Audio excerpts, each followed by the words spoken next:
The riding mower lot in August isn't 40 honest machines competing for your money.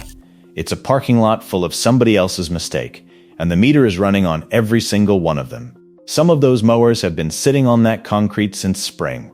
They've got dust on the seat and pollen in the deck, and they are costing that dealer real money every month they don't move. By the end of this video, you'll know exactly which machines nobody is buying and why, what the dealer is actually paying to keep each one parked, and the 4 questions that turn all of that into a lower price. Before the paperwork, let me tell you what getting this wrong costs. The average buyer walks that lot in April, pays full sticker for the one machine the dealer had no reason to discount, signs the financing at the desk without reading the term, and meets his sealed transaxle in year 3. That's not a bad afternoon. That's $2,000 and a mower he can't fix. All of it avoidable, all of it written down. The buyer's vault, the inspection checklist you print and carry to the lot, the dealer scripts word for word, the financing math. $29.99 once at ironandacreage.com, first link below. Nobody sponsors this channel and no brand can buy a verdict. Buyers pay for it, and that's why the verdicts stay honest. That's the last you'll hear about it. So here's the number, right up front. At today's wholesale floor plan rate, 10.04% a year. A $7,000 mower sitting on a dealer's floor costs him about $59 a month in interest. That's not depreciation. That's not the markdown he's going to eat later. That is pure interest, paid for the privilege of letting a machine sit there and collect dust. And the machines it's sitting on are predictable. Battery zero turns that got cleared at 75% off retail. Value riders with sealed transaxles that can't be serviced. 2 model lines sitting under an active recall right now. And a whole row of model year 2025 gas riders that got old the day the 2026 stock came off the truck. That's the whole video. Everything after this is me showing you the paperwork. Start with the ugliest one, because it's the easiest to prove. Number 1 on the list is the battery-powered zero turn. These things launched with a story attached. No gas, no oil changes, quiet enough to mow at 7 in the morning without the neighbors filing a complaint. Good story. The problem was the sticker. The EGO Z6 52-inch deck listed at just under $7,000.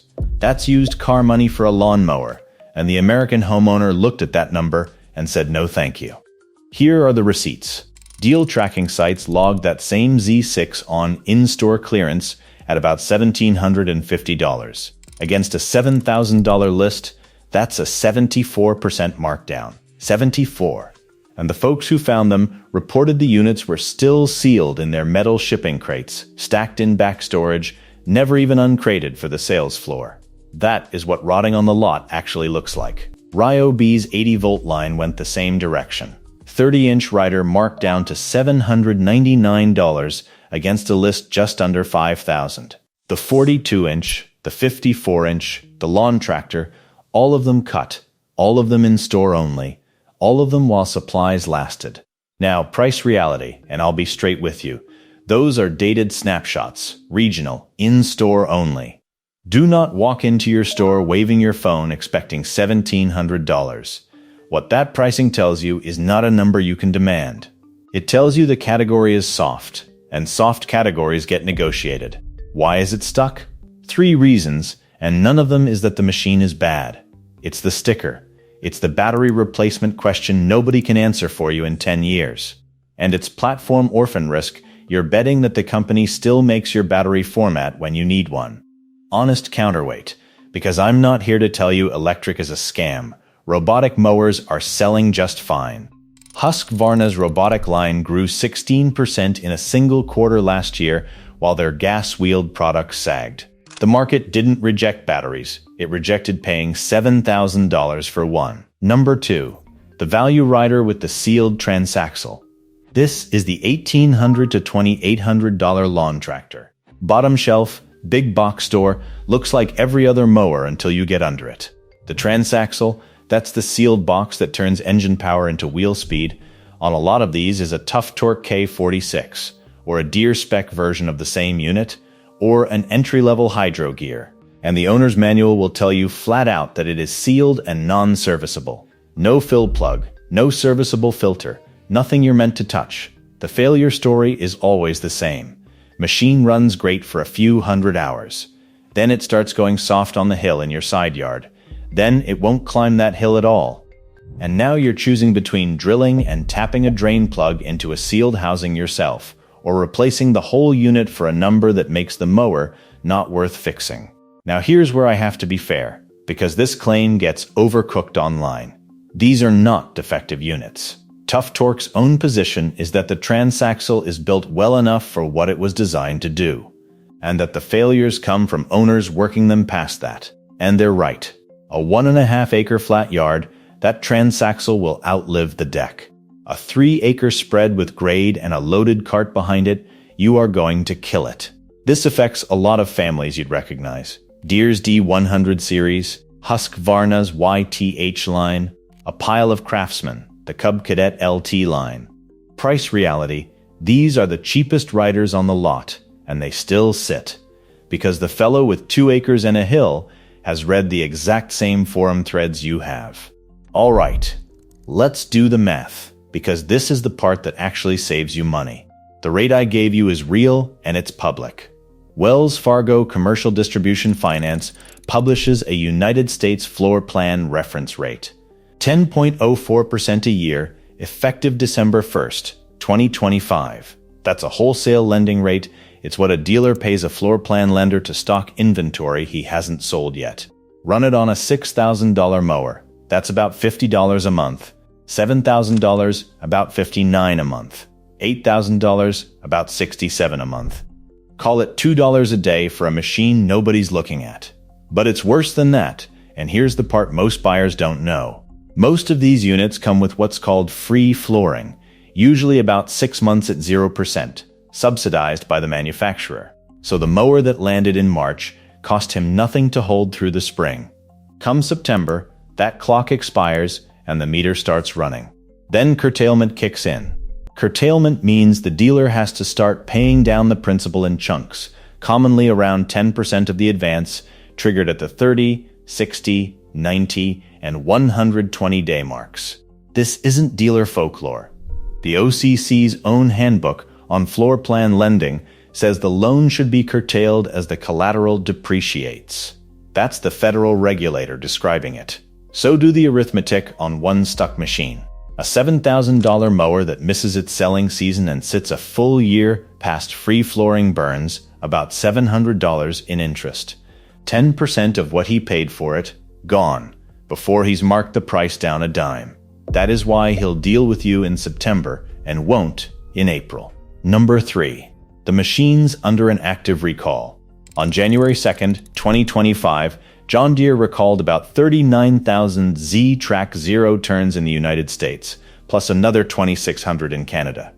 4 models, the Z720E, the Z730M, the Z740R, and the Z760R, all with Kawasaki engines. Here's the actual receipt, straight off the government notice. The voltage regulator in the engine can fail during use or while the machine is in storage, causing the engine to overheat. CPSC's language is that it poses fire and burn hazards. 5 fire reports. 26 reports of melting or smoking. No injuries.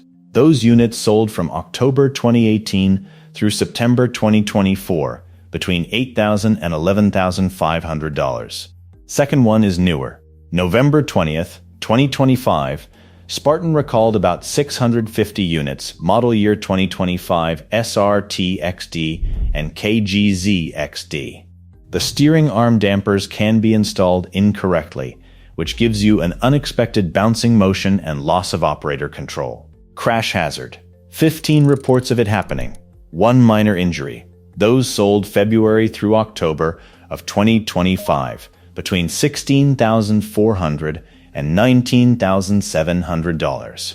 And now the part nobody says out loud. A recalled machine with a completed remedy is very often the single best deal on that lot. The defect is documented, the fix is documented, and the stigma is doing your negotiating for you. What you do is ask for the repair order in writing. not a verbal yes. The paperwork with the date on it. Number 4. The badge you don't recognize. Walk a dealer floor this year and you'll see an engine brand called Rehlko. Most buyers have never heard of it. Here's what happened. Kohler sold its engine and power division to Platinum Equity, and that deal closed May 6, 2024. The division got renamed Rehlko, announced September 17, 2024. The name is an anagram of the old one. Same factories, same people, new sign on the building. Same story across the aisle. Briggs Stratton filed Chapter 11 in July of 2020. KPS Capital Partners bought the assets that September. It runs today as Briggs Stratton LLC. Now let me correct something I hear constantly, because it's wrong. People will tell you Vanguard engines died in that bankruptcy. They did not. The Vanguard twins are still in production, built by Daihatsu, assembled in Auburn, Alabama. What's true is that some of the older, retired Vanguard models are parts support only now. That's a very different thing from discontinued, and if a salesman tells you otherwise, he's guessing. So why does this leave machines sitting? It's not a quality problem, it's a recognition problem. A buyer standing on that lot sees a name he doesn't know sitting next to one he does, and he buys the one he knows. That's the whole mechanism. Which means the machine with the unfamiliar engine badge is negotiable in a way the identical machine next to it isn't. And while we're here, one thing worth understanding about how few engines there actually are. On June 6, 2024, a single Kawasaki engine recall covered Bad Boy, Big Dog, Bobcat, Cub Cadet, Hustler, John Deere, and Kubota. 7 different badges. 1 engine supplier. Keep that in your head next time somebody tells you 2 mowers are nothing alike. And if you think that's bad, the compact tractor version of this is worse. Same floor plan clock, 4 times the sticker, and a dealer who can hold out longer than you can. That video's on the channel. Number 5, and this is the biggest pile on the lot. Last year's model year. Cub Cadet is already advertising a new for 2026 Ultima series, which means every model year 2025 unit on that floor is now old stock, even when it's mechanically the same machine with a different decal. That's the markdown trigger, and it's the most reliable one there is. Here's why there's so much of it, and this comes out of company filings, not out of somebody's opinion. Toro's own quarterly filing with the SEC reported worldwide residential net sales down 11.4% for the quarter and 10% year-to-date, and they attributed it to lower shipments of walk mowers and 0 turns on lower demand from homeowners. Deere guided large turf industry sales in the United States and Canada down roughly 30% for the fiscal year. Husqvarna's full year 2025 had forest and garden organic sales down 3%, with their Gardena division down 10%, and Deere's chief executive put it on the record on November 26, 2025. His words, "We believe 2026 will mark the bottom of the large ag cycle, when the biggest player in the business tells you, this is the bottom." What he's telling dealers is that nobody's coming to save the inventory. One honesty note. The OPEI, the trade group that tracks unit shipments, keeps its numbers member only, so I can't put a published unit table on screen for you. What I can put up is 3 manufacturers' audited filings all saying the same thing. That's as close as it gets. Price reality on last year's model, this is where the real money is. Mechanically identical, 1 year older on paper, and he's been carrying it since March.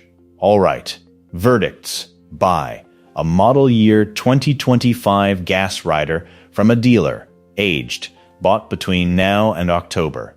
That's the best value on any lot in America right now, and it isn't close. Same machine, older paperwork, motivated seller. Buy with documentation. A recalled unit where the remedy is complete. Get the repair order in your hand with a date on it, and take the discount that the word recall just bought you. Caution. The battery 0 turn.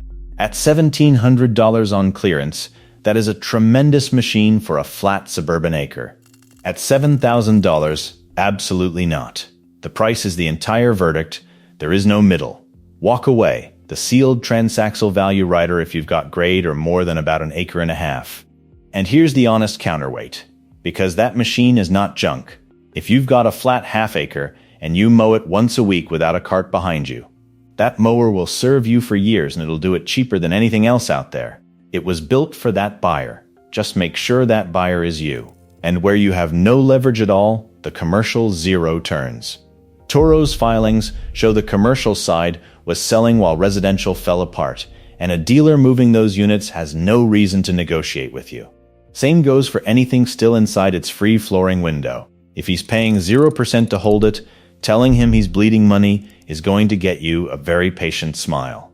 More buyer's guides like this every week. The used lot version of this same problem is already in production. Subscribe so it finds you. Oh, and the 4 questions. Ask him what the flooring date is on the unit.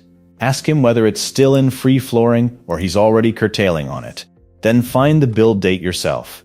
Husqvarna puts it under the seat, first 4 digits the year, next 2 the week. Craftsman with a 917 prefix codes it month, day, year in the serial. And on anything, check the date stamp on the engine itself. If it's a 2024 engine on a brand new mower, you already know how long it's been sitting.